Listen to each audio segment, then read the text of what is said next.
Et je sais que beaucoup, surtout dans notre culture judéo-chrétienne, on assimile Noël avec la douceur, le calme, on assimile Noël avec la crèche, le petit bébé qui est dans l'étable. Mais personnellement, j'ai une autre vision, une autre interprétation de Noël et de la venue de Jésus-Christ sur la terre. Et j'aimerais vous la partager. Vous l'acceptez ou vous l'acceptez pas, c'est la parole de Dieu. Mais j'ai une autre interprétation de la fête de Noël et de la venue de Jésus-Christ sur la terre. Alors on va commencer par lire l'annonce de la venue de Jésus dans Ésaïe. Ésaïe chapitre 9, versets 6 à 7. On va le lire ensemble. Ésaïe 9, 6 à 7.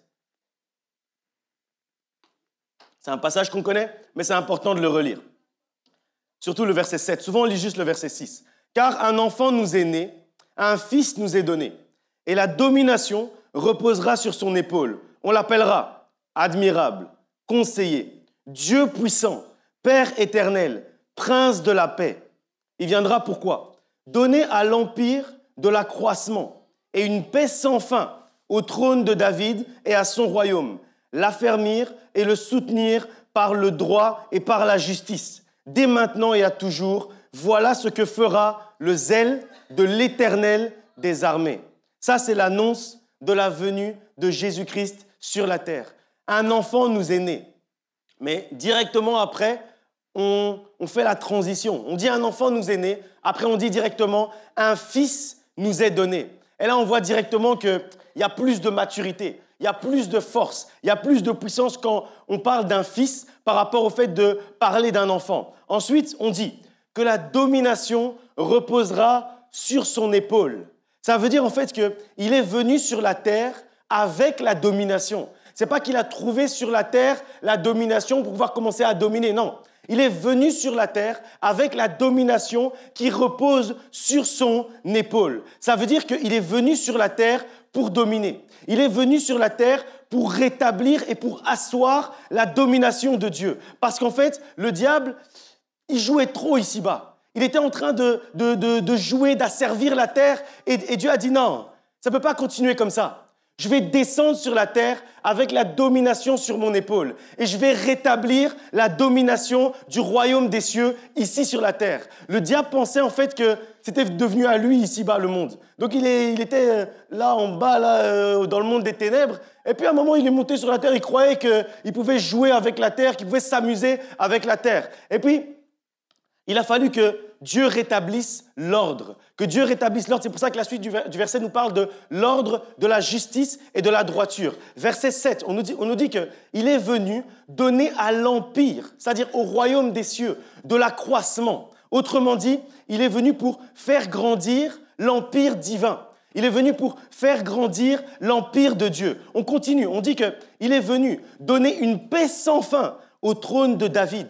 Le trône de David, c'est le trône de Jésus-Christ, c'est le trône de Dieu. On dit qu'il est venu donner une paix sans fin au trône de David. Donc, il est venu sur la terre pour rétablir son trône et sa royauté. Quand on dit qu'il est venu donner une paix sans fin, quand on y réfléchit, quand on commence la guerre, c'est pour donner la paix à son pays. Et c'est ça qu'il a fait. Il est venu sur la terre pour commencer la guerre, pour déclarer la guerre, mais avec l'objectif de donner une paix sans fin au royaume des cieux et au trône de David. La suite. Il est venu affermir et soutenir par le droit et la justice. Et à la fin du passage, lisez bien, on dit que voilà ce que fera le zèle.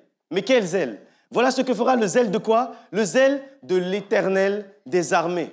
Et donc moi, quand je vois cette annonce en fait de la venue de Jésus, moi je ne vois pas l'annonce d'une crèche, je ne vois pas l'annonce d'un bébé qui n'est pas fort, qui n'est pas puissant. Je ne vois pas cette annonce-là. Moi, en fait, quand je vois cette annonce, ça me fait penser à une déclaration de guerre. Ça me fait penser à un acte de guerre. Ça me fait penser, en fait, à aller dans le camp ennemi. Ça me fait penser à un acte de guerre, d'aller dans un endroit où que son ennemi, en fait, a déjà assiégé. Et la terre, en fait, avait été assiégée par l'ennemi. Mais Dieu ne pouvait plus accepter ça. Dieu ne pouvait plus accepter le fait que la terre était assiégée par l'ennemi, que le monde était assiégé par le diable. Alors il est descendu avec le zèle de l'Éternel des armées pour rétablir le trône de David, pour rétablir sa seigneurie, pour rétablir sa royauté, pour rétablir sa domination, pour rétablir la justice, pour ramener la lumière dans le monde des ténèbres. C'est ce que Dieu est venu faire ici sur la terre. C'est ce que Jésus est venu faire ici sur la terre. Vous savez, quand on regarde dans la guerre, quand on va dans un camp assiégé par son ennemi, c'est un acte de guerre. En fait, la venue de Jésus, c'est une invasion divine sur la terre. Dieu, en fait, est venu envahir la terre avec toute sa puissance, avec son esprit, avec sa force, avec sa domination. Il a envahi la terre qui avait été assiégée par l'ennemi. La naissance de Jésus, en fait, c'est une invasion divine dans un monde qui était en crise, dans un monde qui était dans les problèmes, dans un monde qui était dans les difficultés. Il est venu, en fait, il n'est pas venu juste pour visiter le monde. Parce que s'il était venu pour visiter le monde, ça n'aurait pas réellement changé le monde. Parce que quand vous lisez la parole de Dieu dans l'Ancien Testament, Dieu était déjà venu sur la terre. Il est venu sur la terre pour parler à Abraham et pour lui dire qu'il va être père d'une multitude. Vrai ou faux? Il est venu sur la terre pour ça. Il est venu sur la terre sous la forme du buisson ardent pour parler à Moïse et lui dire d'aller délivrer le peuple. Vrai ou faux? Il est venu déjà plusieurs fois visiter la terre. La Bible dit que quand le peuple hébreu était dans le désert, quand le peuple de Dieu était dans le désert, il venait sous la forme de colonnes de feu et il visitait le peuple de Dieu. Il envoyait la manne et il visitait le peuple de Dieu. Ça, c'était des visitations. Mais il y a une différence entre visiter et envahir. Il y a une différence. Là, il visitait. Mais avec Jésus, il a choisi d'envahir. Il a choisi d'envahir la terre avec son amour, d'envahir la terre avec sa paix, d'envahir la terre avec sa joie, d'envahir ta vie avec sa paix, d'envahir ta vie avec son amour, d'envahir ta vie avec sa joie. Et c'est ça qu'on célèbre à Noël. Et c'est ça qu'on célèbre, en fait, quand on parle de la venue de Jésus. Moi, franchement, je ne vous parle pas des histoires de l'étable, du petit bébé entre l'âne, le bœuf et je ne sais pas quoi. Ça, franchement, ça, c'est la belle histoire. Mais moi, je parle de l'histoire de la guerre, l'histoire de l'envahissement, l'histoire, en fait, d'avoir envahi le monde. Et ça, c'est très important parce que tout le reste, c'était des visites. Mais les visites n'avaient pas changé le monde. Alors là, ce n'est pas une visite, c'est une invasion. C'est une déclaration de guerre. Tu crois que tu as pris le monde, il est venu, il a dit au diable, tu crois que tu as pris le monde, tu crois que tu contrôles le monde. Ok, moi alors je vais venir dans ce monde et on va voir qui est qui. On va voir si vraiment tu as envahi le monde. On va voir si vraiment tu es plus fort. On va voir si vraiment, on va voir, on va aller sur le même terrain. Parce que tu crois que toi tu es sur le terrain, moi je ne vais pas venir sur le terrain. Moi aussi je viens sur le terrain et on va voir qui est qui. Ça c'est mon Jésus. Moi, mon Jésus, ce n'est pas celui de l'étable. Ça, c'est mon Jésus.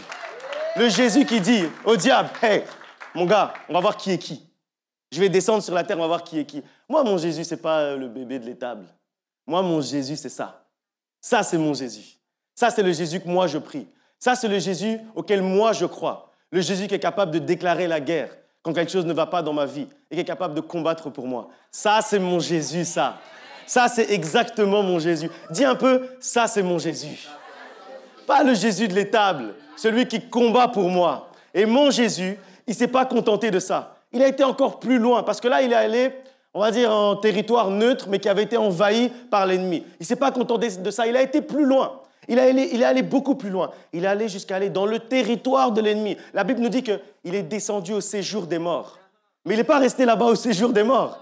La Bible nous dit également qu'il est remonté après le 3e jour et qu'il est remonté avec la victoire sur le diable et sur le séjour des morts. Ça, c'est mon Jésus.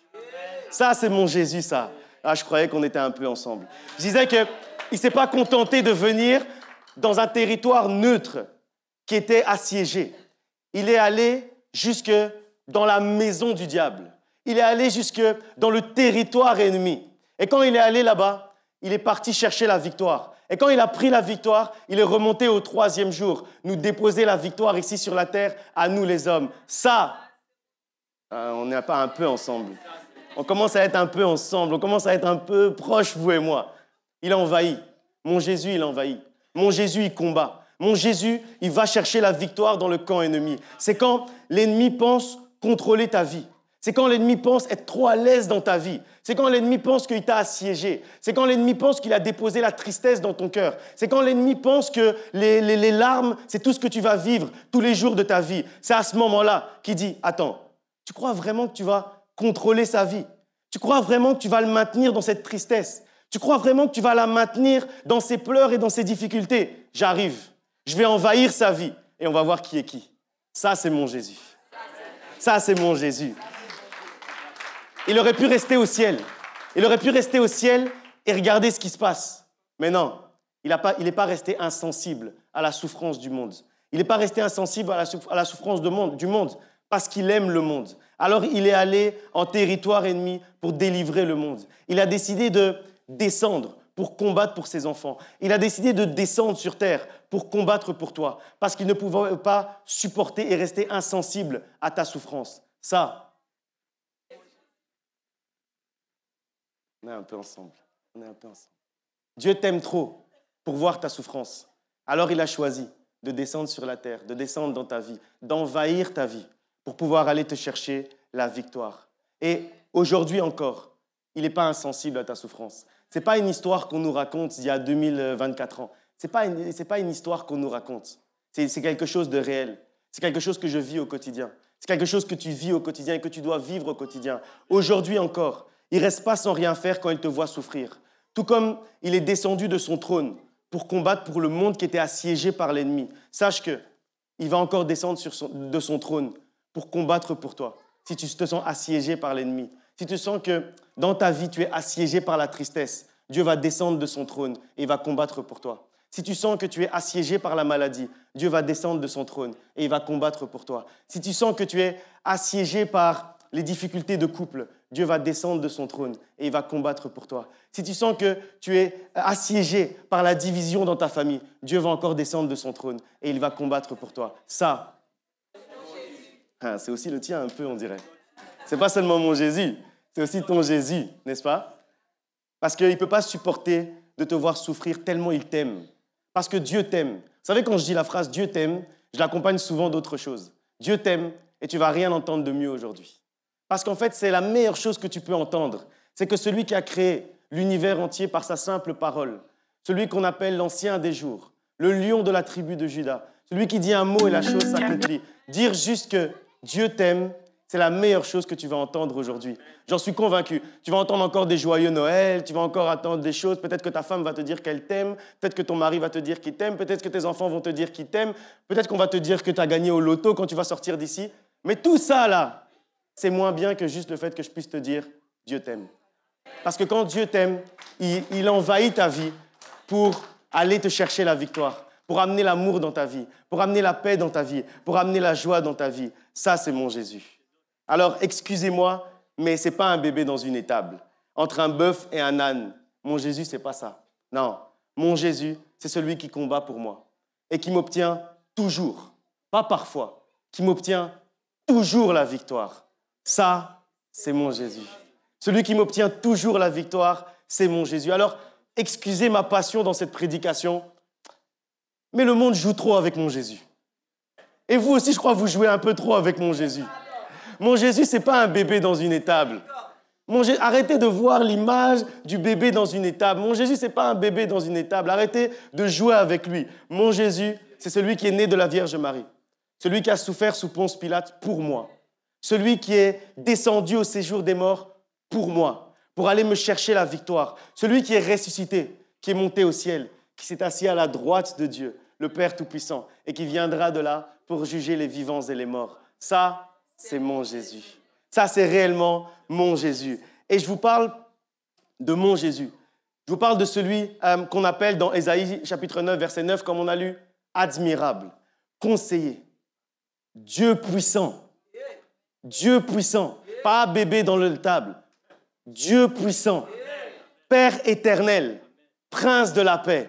Ça, celui qu'on dit que la domination repose sur son épaule. Ça veut dire, on n'a même pas dit sur ses épaules.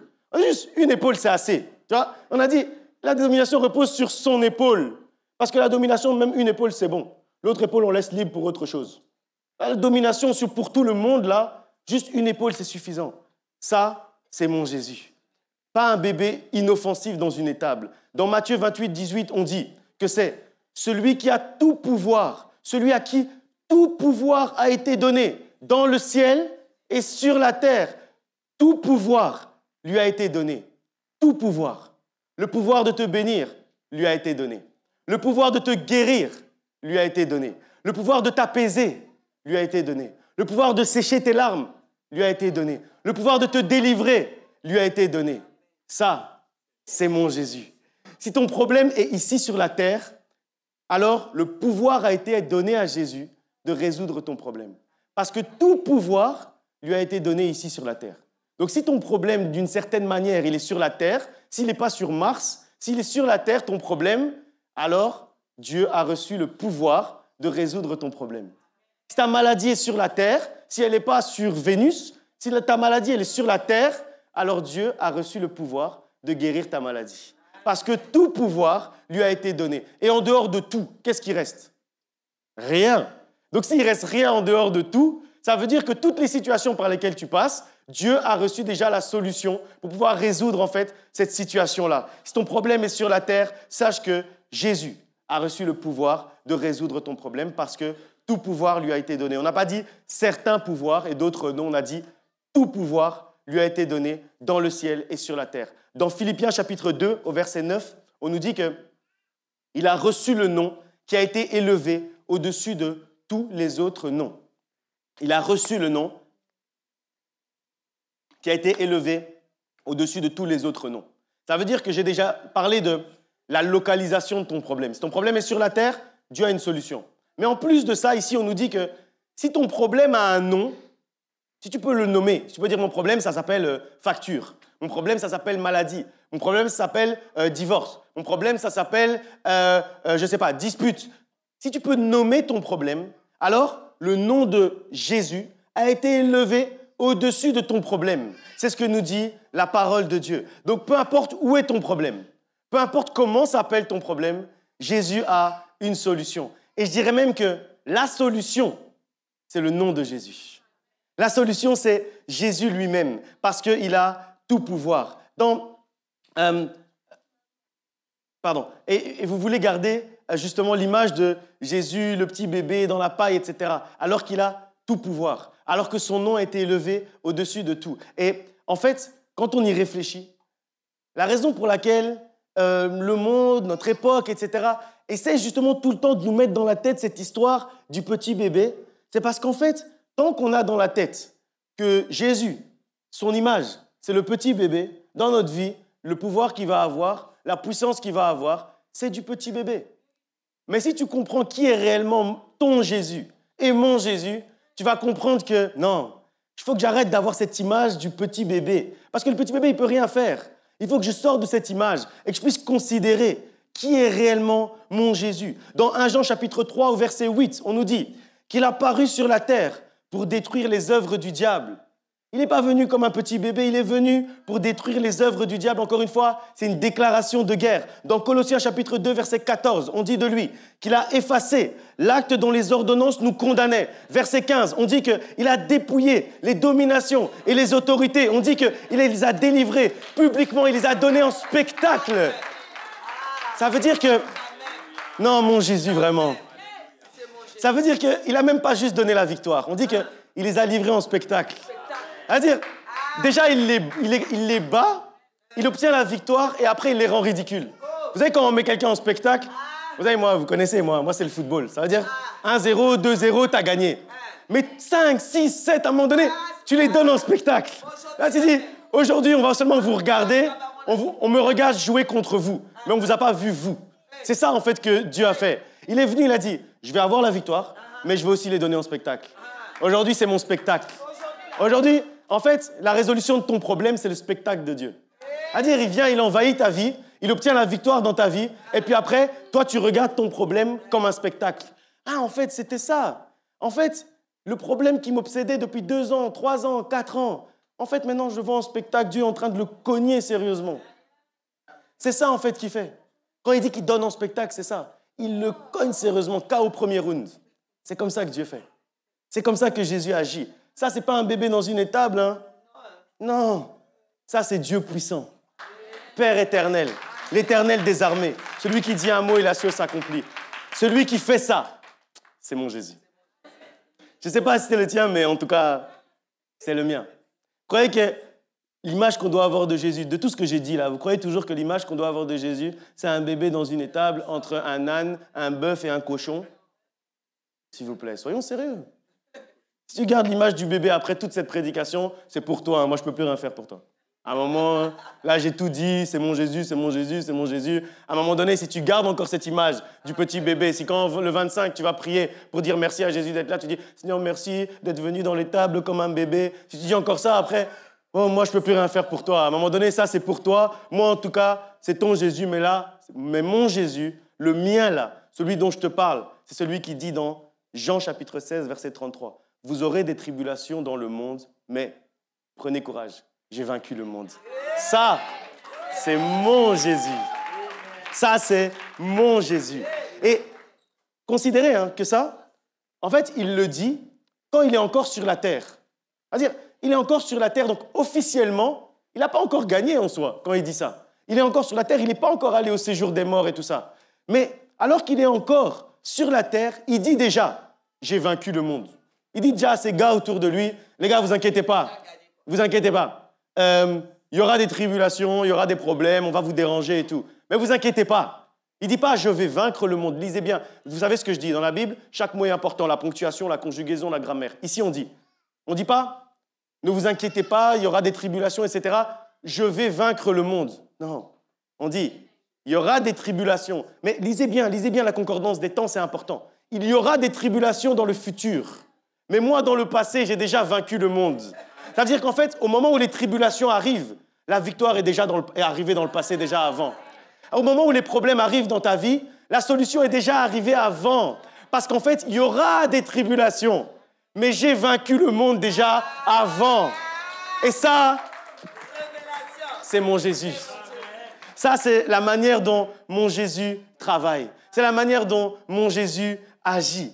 Il disait déjà avec conviction, avec force, il proclamait déjà la victoire parce qu'il savait pourquoi il était venu. Il savait déjà, il connaissait déjà la suite. La suite, c'est la victoire. Dans le monde, quand il a dit ça, il savait que la suite, c'était la victoire. Dans ta vie, la suite, c'est la victoire. Dans ta vie, la suite, c'est la victoire. Dis un peu, dans ma vie, la suite, c'est la victoire. Dans ma vie, la suite, c'est la victoire parce que ça, c'est le travail de mon Jésus.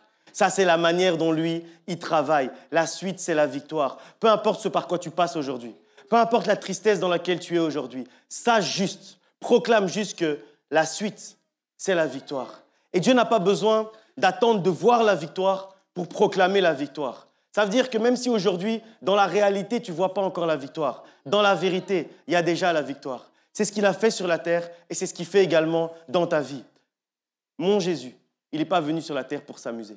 Il n'est pas venu sur la terre pour jouer. Il est venu sur la terre pour déclarer la guerre aux ténèbres. Parce qu'il est la lumière qui éclaire le monde. Comme nous dit Jean chapitre 1 au verset 9. Il est venu déclarer la guerre au monde des ténèbres. Il est venu déclarer la guerre aux ténèbres de ta vie. Il est venu déclarer la guerre à ta tristesse. Il est venu déclarer la guerre à tes problèmes. Il est venu déclarer la guerre à ta maladie. Il est venu déclarer la guerre à ta solitude. Il est venu déclarer la guerre à ton échec. Il est venu déclarer la guerre. Et en plus de déclarer la guerre, il est venu t'obtenir la victoire. Parce que ça aurait été trop facile de venir de déclarer la guerre et puis de fuir. Non, il est venu, il a déclaré la guerre et il t'a obtenu la victoire. Parce que lui, quand il combat déjà dans la victoire. Lui, quand il combat, c'est synonyme de victoire. Et vous savez, il aime combattre. C'est pour ça qu'on dit qu'il se lève le dernier. C'est-à-dire qu'il attend que tout le monde ait bougé. Quand tout le monde se sent déjà fort et tout. C'est là, il vient et il dit, je me lève le dernier. Et après moi, il n'y a personne qui peut se lever. Parce que quand je me lève, je descends tout le monde. KO premier round. C'est comme ça que je travaille. Et c'est comme ça que Dieu agit. Ce n'est pas moi qui dis, c'est la Bible qui dit ça. La Bible dit que mon Rédempteur est vivant. Et il se lève le dernier. Il ne se lève pas le premier. Parce qu'il attend que tout le monde soit levé, fort, que tout le monde ait fait de la muscu, tout le monde ait mis bien toutes ses armes et tout. Et après, quand tout le monde se sent fort, lui, il se lève. Et après, lui, plus personne ne peut se lever. Parce que tout le monde est par terre.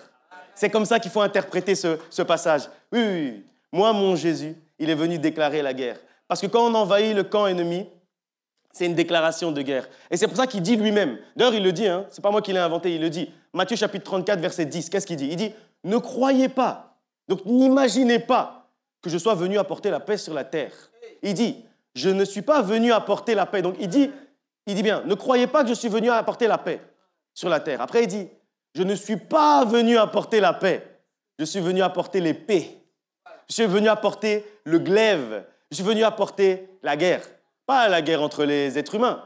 Il est venu apporter la guerre contre le monde des ténèbres. C'est ce que Jésus est venu faire. Et c'est ce qu'on célèbre aujourd'hui. C'est ce qu'on commémore aujourd'hui. Parce que quand on envahit le camp ennemi, c'est une réelle déclaration de guerre. Et en venant sur la terre, sous la forme de Jésus, Dieu a décidé de déclarer la guerre au diable, de déclarer la guerre à l'ennemi, de déclarer la guerre au camp ennemi. Et il n'est pas resté dans le ciel juste pour se défendre sur la défensive, non. Il est allé dans les lignes ennemies pour attaquer. Et quand il est rentré dans les lignes ennemies, il a été encore plus loin. Il est descendu jusqu'au séjour des morts. Il a vaincu le diable. Et comme je disais tout à l'heure, le 3e jour, il est ressuscité d'entre les morts et il a remporté la victoire. Et il est remonté s'asseoir tranquillement sur son trône dans le ciel. Ça, c'est mon Jésus. C'est un gars, en fait, qui, seul, il va se battre d'abord dans les lignes ennemies. Là où ils sont déjà avancés, leur camp, etc., il va se battre là-bas. Il obtient la victoire. Et puis après, il continue. Il va plus loin jusque dans le pays de l'ennemi. Et il obtient encore la victoire. Et puis après, il retourne dans le ciel et il s'assied sur son trône. Je ne sais pas si vous imaginez un peu ça. Il va tout seul, il se bat, il retourne, il s'assied sur son trône. J'imagine, moi, je me dis, quel charisme, quel panache, quelle dégaine. Tu vas seul, tu bats, tu combats seul, tu vas chercher la victoire, tu remontes, tu t'assieds tranquille, tu dis, c'est bon, mission accomplie. Quelle dégaine, quel charisme, quel panache. Imaginez un peu Jésus qui descend sur terre, la domination sur son épaule. Imaginez un peu ça. Jésus qui descend sur terre, pas le bébé, j'ai déjà dit, arrêtez, enlève ça de ton esprit maintenant. Enlève ça de ta tête, arrête d'imaginer le bébé. Imagine un vrai Jésus bien balèze, bien costaud. La domination sur l'épaule. Il descend sur la terre. Avant de mourir, il dit à ses disciples, Jean chapitre 16, comme on a lu, « J'ai vaincu le monde. C'est fait, c'est réglé. » 1 Corinthiens 15, 54, la mort a été engloutie dans la victoire. Là, c'est quand il est parti au séjour des morts chercher la victoire. Ensuite, il remonte au ciel. Il s'assied sur son trône. Il regarde Dieu le Père et dit, c'est bon, mission accomplie. Non, mon Jésus, il a trop de charisme. Arrêtez de lui dire que c'est un bébé dans une étable. Il a trop de charisme, il monte avec trop de charisme. Et le monde veut me faire croire à moi, qui connais ce Jésus-là, qui agit comme ça dans ma vie. Le monde veut me faire croire que je dois voir Jésus comme un bébé dans une étable. Non. Je vous dis, il joue trop avec Jésus. Quand je vous dis ça, vous croyez que je blague. Mais il joue trop avec Jésus. Dis un peu, mon Jésus. Dis bien, mon Jésus, ce n'est pas un bébé dans une étable. Dis bien, mon Jésus, c'est celui qui combat pour moi. Mon Jésus, c'est celui qui m'a obtenu la victoire et qui m'obtient la victoire tous les jours de ma vie. Ça, c'est mon Jésus. Dis-le bien comme il faut, avec beaucoup de conviction. Alors, oui, c'est vrai. C'est vrai qu'il est venu dans une étable. C'est vrai qu'il est venu de manière humble. C'est vrai qu'il est venu de manière ordinaire. Mais l'objectif de venir de manière ordinaire, c'était pour accomplir quelque chose d'extraordinaire. C'est pour accomplir quelque chose qui allait bouleverser le monde, changer le monde. Et s'il est venu de cette forme-là, de manière humble et ordinaire, c'est pour nous montrer en fait que lui, il est capable d'accomplir des choses extraordinaires avec des personnes ordinaires. C'est la raison pour laquelle il est venu de cette manière-là. Dieu n'attend pas de toi que tu sois parfait. Dieu n'attend pas de toi que tu sois extraordinaire. Celui qui amène l'extraordinaire dans l'ordinaire, ça c'est mon Jésus. Celui qui a amené l'extraordinaire dans l'ordinaire d'une simple naissance, c'est justement Jésus. Et vous savez pourquoi aussi il est venu de Nazareth. On dit Jésus de Nazareth. J'ai déjà prêché sur ça il y a 2 ans ou 3 ans à Noël, je ne sais plus. C'est parce que dans Jean, chapitre 1, verset 46, Nathanaël dit « Peut-il venir quelque chose de bon de Nazareth ?» Philippe lui répondit « Viens et vois. » En fait, des choses que les gens méprisent, Dieu peut faire sortir quelque chose de bon. Quand on lit ça, en fait, on comprend que Nazareth, c'était une ville un peu bizarre. C'était un peu le hood, c'était un peu Charleroi, vous voyez, un peu... C'était ici, quoi. Ouais. Nazareth, c'était un peu Charleroi. Et donc, les gens se disaient, mais est-ce que quelque chose de bon peut venir de Nazareth? On nous dit que le Messie vient de Nazareth. C'est impossible. C'est comme si on vous dit, il y a quelque chose de bon qui est à Charleroi, on va dire, ça va. Nous, on connaît Charleroi, on a grandi à Charleroi quand même, on sait, il n'y a rien là-bas.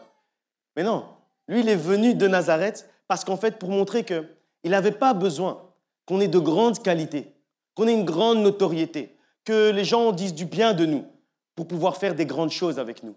Dieu n'a pas besoin que les gens autour de toi disent du bien de toi pour faire des grandes choses avec toi.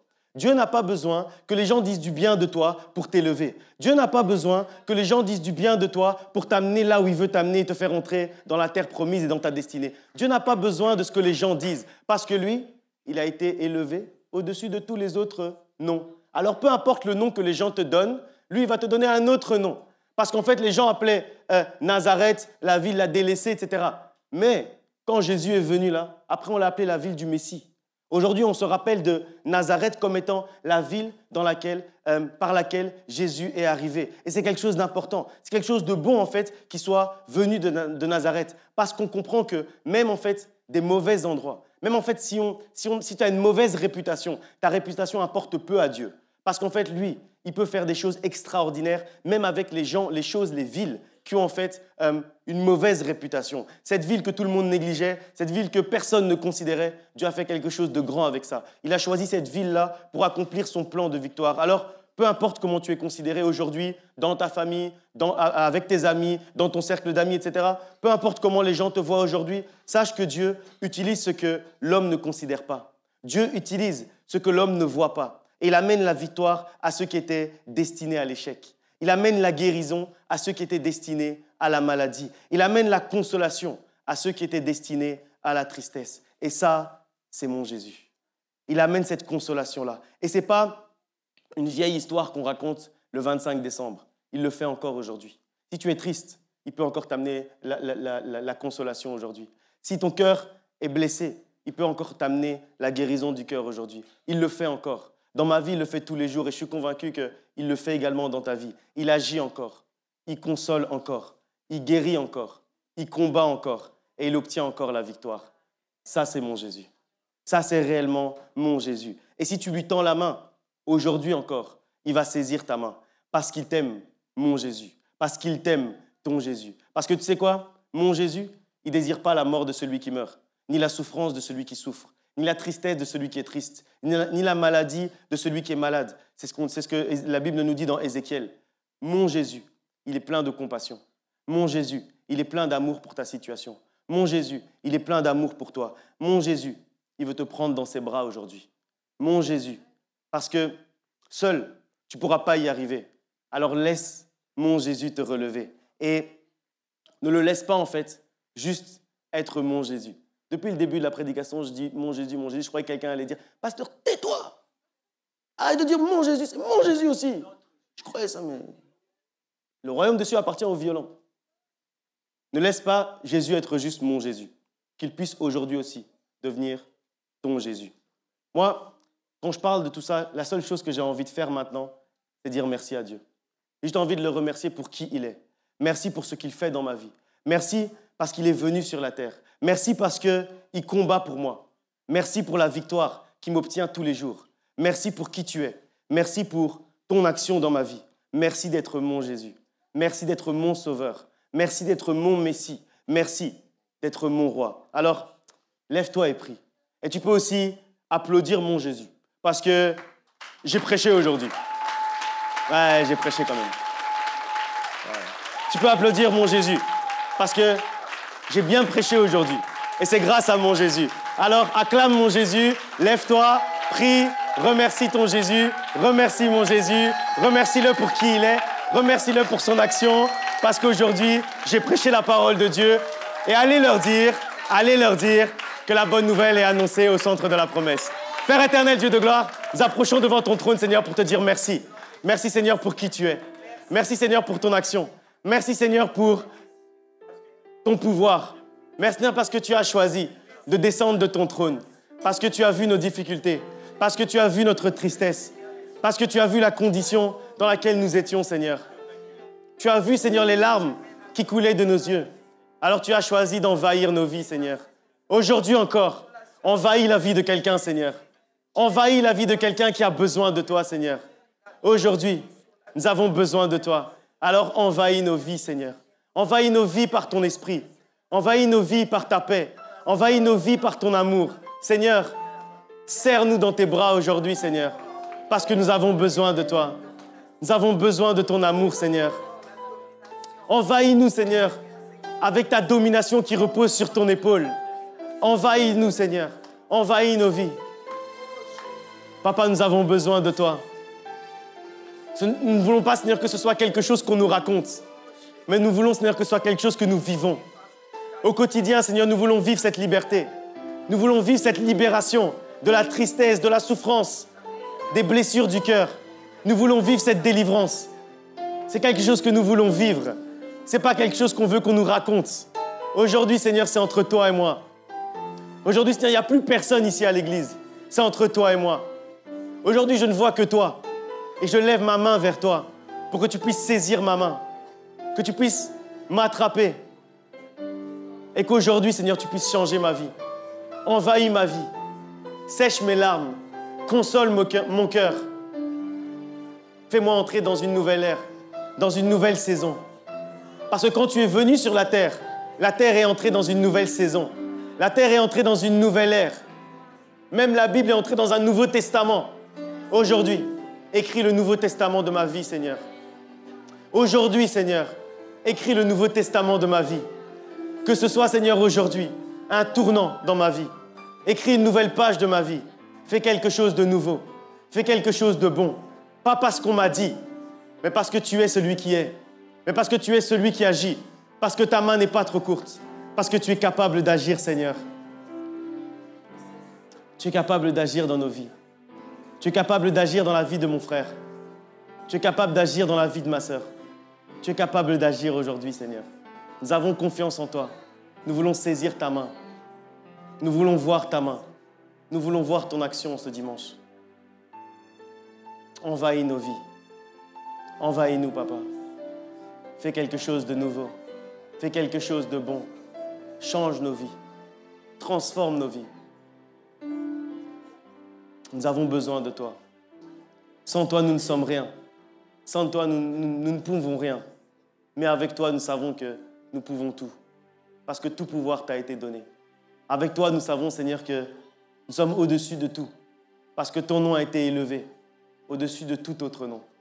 Alors si tu envahis nos vies aujourd'hui, si tu envahis nos cœurs aujourd'hui, si tu envahis notre esprit aujourd'hui, nous avons la conviction que si ton nom est dans nos vies, que si ton nom est dans nos cœurs, nous allons être élevés au-dessus de toutes choses. Et rien ne pourra nous nuire. Et nous allons marcher dès aujourd'hui sur la tête de l'ennemi. Nous allons écraser la tête du serpent à partir d'aujourd'hui. Merci Seigneur, parce que tu as brisé l'acte qui nous condamnait. Tu as brisé toutes les condamnations. Tu as brisé tout ce qui pesait sur nous, tout ce qui pesait sur nos cœurs. Tu as tout brisé, Seigneur. Toutes les paroles mauvaises qui ont été prononcées sur nos vies. Toutes les paroles de malédiction sans cause qui ont été prononcées sur nos vies. Tu les brises en ce dimanche. Et tu nous fais entrer dans une nouvelle saison.